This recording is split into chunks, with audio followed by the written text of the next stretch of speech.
Mise en place par le réseau national des structures d'accompagnement d'un nouveau projet dénommé Business Gam. Des détails tout de suite dans notre édition. Signature d'une convention de partenariat entre la Haute École de commerce d'Abidjan et le syndicat national des agents du Trésor de Côte d'Ivoire. Et puis les anciens de l'Institut national polytechnique Félix Houphouët-Boigny de Yamoussoukro se sont organisés en amicale pour l'équipement de la bibliothèque de l'INP-HP. Et voilà pour les titres. Madame, Monsieur, bienvenue à notre journal.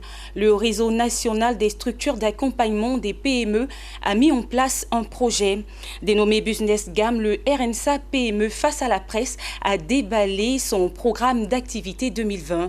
Marthe Sekongo, Ayouba Doumbia et Zeynab Dosso nous en parlent.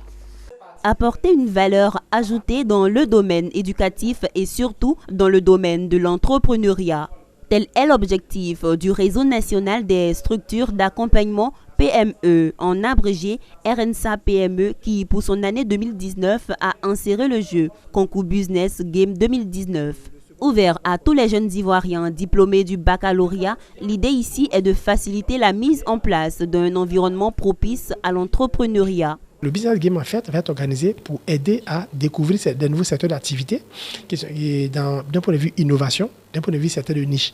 Et le but, c'est que pour nous, derrière, une fois qu'on a fini une session de Business Game, ça permet de créer des activités telles que des stages pour des jeunes qui cherchent des stages derrière, ou encore des entreprises à créer qui vont intégrer des structures d'accompagnement comme les incubateurs. Accompagnée dans ce projet par la Chambre de commerce de Pau-Berne, celle-ci travaille sur des axes majeurs en vue d'aboutir à un entrepreneuriat de croissance en Côte d'Ivoire. L'idée de notre école, de l'ESCPO Business School, d'accompagner l'incubateur, c'est d'offrir nos compétences académiques, mais également managériales, à proposer à ces jeunes qui ont cet espoir de développer quelque chose au nom de leur pays. Donc l'accompagnement, on fait venir des intervenants qui vont coacher les étudiants dans le domaine de la finance, du management, de marketing, dans tout ce qui est accompagnement dans le domaine de l'entrepreneuriat, à former des business models et tout. Le directeur de la promotion des petites et moyennes entreprises de Côte d'Ivoire, Bertin Angoua, a salué ce réseau qui accompagne le programme du gouvernement qui vise à régler la question du chômage des jeunes en Côte d'Ivoire. Je leur dis merci parce que pour avoir été membre du jury de l'édition de l'année dernière du Business Game, j'ai compris qu'il y avait des talents dans notre pays. C'était formidable, tous ces jeunes gens qui sont allés jusqu'avec avec la pomme de cajou, fabriquer du vin. Ça dit qu'on est arrivé au stade de prototype, on a dépassé ce stade-là. Aujourd'hui, il va falloir chercher à installer ces jeunes gens. Le réseau national des structures d'accompagnement des PME, RNSA PME, englobe 3 années d'existence. Le réseau met à disposition des outils de suivi, des formations, des mentoring et une aide au financement. On l'annonçait en titre, il a été signé ce vendredi à Abidjan une convention de partenariat entre la Haute École de commerce d'Abidjan et le SINA Trésor, entendez le syndicat national des agents du Trésor de Côte d'Ivoire. C'est une convention par laquelle HEC Abidjan s'engage à pratiquer une offre spéciale de 40% de remise sur toutes les formations demandées par les membres de ce syndicat, y compris leurs ayants droit. Le reportage de Mondésir Nascimento et Ayouba Doumbia. Le bureau du SINA Trésor dans les locaux de la Haute École de commerce d'Abidjan. L'objectif de cette visite est de nouer un partenariat qui permettra aux membres du SINA Trésor ainsi qu'à leurs enfants et leurs conjoints légitimes de bénéficier de formations ou de renforcement de capacités à moindre coût. Une remise spéciale de 40% de réduction sur toute sollicitation. Paul Beda Boadi, satisfait de l'aboutissement des négociations qui ont conduit à cette signature de convention. Pour lui, ayant placé au cœur de son mandat le renforcement de capacités, c'est une aubaine que devraient saisir tous ces syndiqués. Ma délégation et moi-même sommes convaincus après la visite guidée avec le directeur général et nous avons été convaincus par les infrastructures qui vont nous accueillir bientôt. Parce que le cadre qui nous accueille est en adéquation avec les conditions de travail de l'agent du Trésor. Et donc nos militants, nos camarades qui vont donc s'inscrire sous peu ne seront pas dépaysés lorsqu'ils vont fouler le sol de l'université HEC. Samake Morabi, directeur général de la Haute École de Commerce d'Abidjan, s'est engagé avec ses collaborateurs à accompagner les 2800 membres du Sina Trésor ainsi que leurs proches désireux de se donner une formation qualifiante et continue, laquelle formation leur permettra de braver les défis de l'emploi et de la gestion de leurs entreprises. On ne peut former des gens, des hommes et des femmes qu'avec des outils de pointe, des outils à la dimension de l'université, mais à la dimension du monde de formation aujourd'hui. La formation aujourd'hui n'est plus une formation où on tergiverse. Donc ces outils, le plateau technique des dernières générations que vous avez vu est un plateau qui fonctionne déjà à travers l'Afrique. Donc vous avez HEC, comme je vous ai dit, en Côte d'Ivoire, mais vous avez HEC au Congo. Et depuis ce plateau, vous pouvez atteindre tous les points de l'Afrique pour la formation. Les responsables du Sina Trésor ont procédé à la visite de l'université HEC Abidjan avec une attention particulière accordée aux dispositifs technologiques de dernière génération dédiés au e-learning. Les étudiants de Graduate School of Management d'Abidjan en fin de cycle MBA, bachelor et licence professionnelle ont reçu leur diplôme de fin de cycle. C'était une occasion de plus pour le président de Graduate School of Management d'exhorter les gradués à croire en leurs rêves, peu importe les difficultés qu'ils pourront rencontrer. Et l'objectif des promoteurs de l'établissement est d'investir dans la jeunesse africaine une éducation de qualité. Le récit d'Emmanuel Bonzo. Ils avancent majestueusement vêtus dans l'allée de cette superbe salle. 139 étudiants de Graduate School of Management reçoivent leur diplôme de fin de formation. Licence professionnelle, MBA et bachelor sont les diplômes qui ont été décernés à ces étudiants. Ces nouveaux diplômés, selon le président de cette institution, Dr Bright Ivor Bedzra, sont aptes à traduire en actes les connaissances qu'ils ont acquises au terme de leur cursus universitaire. Les cours sont entièrement dispensés en anglais et portent sur les spécialités suivantes: marketing et vente, finance, management des ressources humaines, management des projets et administration des affaires.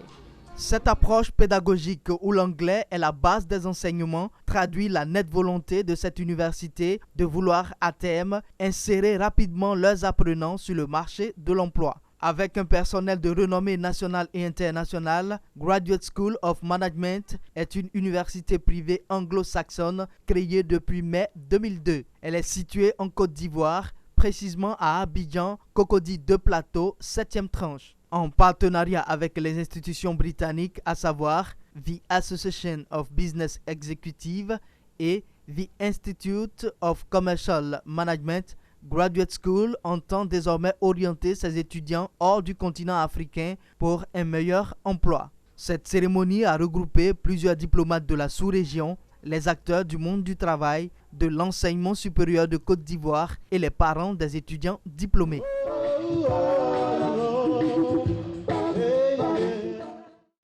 À San Pedro, la MIAS, entendée Mutuelle Iroko des agents de la SODEFOR, était en assemblée générale ordinaire. La couverture maladie des agents, la question du centre de santé de la SODEFOR et le renouvellement des instances dirigeantes étaient à l'ordre du jour. Le reportage d'Abel Kwao et Hervé Blayan.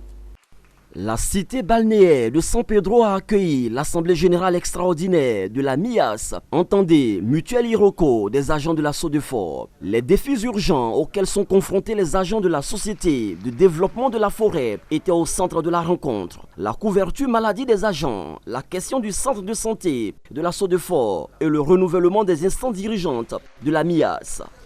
L'AG a montré un esprit de maturité exemplaire. Nous avons eu aussi le mot du représentant du DG de l'AIRMS, qui est la structure de tutelle. Et donc, nous partons satisfaits et extrêmement heureux parce que les aspirations de nos mutualistes pourront être prises en compte dans les tout prochains jours avec les résolutions de cette Assemblée générale extraordinaire.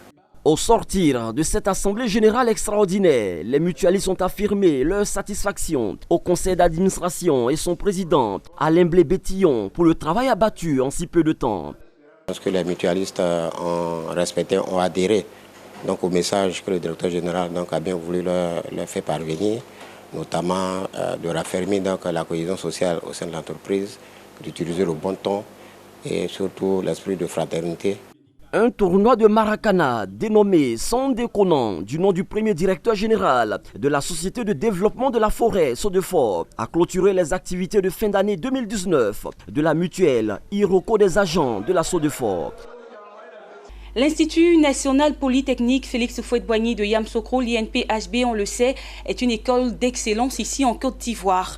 Les anciens de cet établissement vivant dans la ville de San Pedro se sont organisés en amicale. Le week-end dernier, au cours d'un dîner, ils ont réuni les fonds afin d'équiper la bibliothèque de l'INPHB. Le reportage d'Abel Kwao et de Pierre Tebeu. À San Pedro, le dîner de gala du Polytechnicien a réuni l'ensemble des membres de l'amicale des anciens de l'INPHB, l'Institut national polytechnique Félix Houphouët-Boigny de Yamoussoukro. À San Pedro, où ils exercent à la sortie de cet établissement d'enseignement supérieur d'excellence, ils continuent de garder des liens forts entre eux. Au cours de ce dîner de gala, ils ont décidé d'apporter leur contribution à la renommée de l'INPHB. Des fonds ont été levés pour l'équipement de la bibliothèque de l'INPHB. Nous leur demandons de rester soudés et de nous soutenir dans les actions futuristes qui vont venir.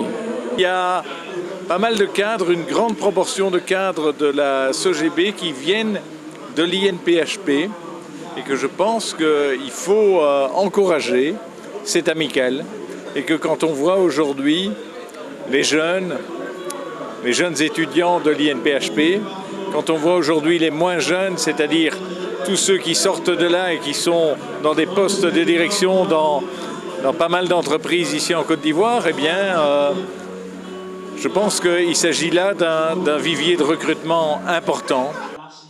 Créée le 2 avril 2004, l'amicale des anciens des grandes écoles de Yamoussoukro se veut de créer un réseau de polytechniciens, développer des pôles économiques dans les régions de la Côte d'Ivoire à travers le partenariat INPHB, insérer les jeunes diplômés, créer des emplois et mener des actions sociales en faveur des couches sociales les plus vulnérables. L'amicale des anciens des grandes écoles de Yamoussoukro a à son actif l'organisation des journées carrières en collaboration avec le ministère de l'Éducation nationale et la participation aux journées culturelles et sportives de l'INPHB. En images, pour finir, le Sénat nigérian vient de valider un budget fédéral de 10 590 milliards de naira. Ce nouveau budget s'affiche relativement en hausse par rapport aux 10 330 milliards de naira proposés en octobre dernier par le président Muhammadu Buhari. Le nouveau budget revu à la hausse prévoit toujours un déficit budgétaire estimé à 1,52% du produit intérieur brut, soit plus de 2180 milliards de naira. Ainsi se referme ce journal. Merci de l'avoir suivi. Je vous retrouve très bientôt avec le même plaisir et sur le même canal. Au revoir.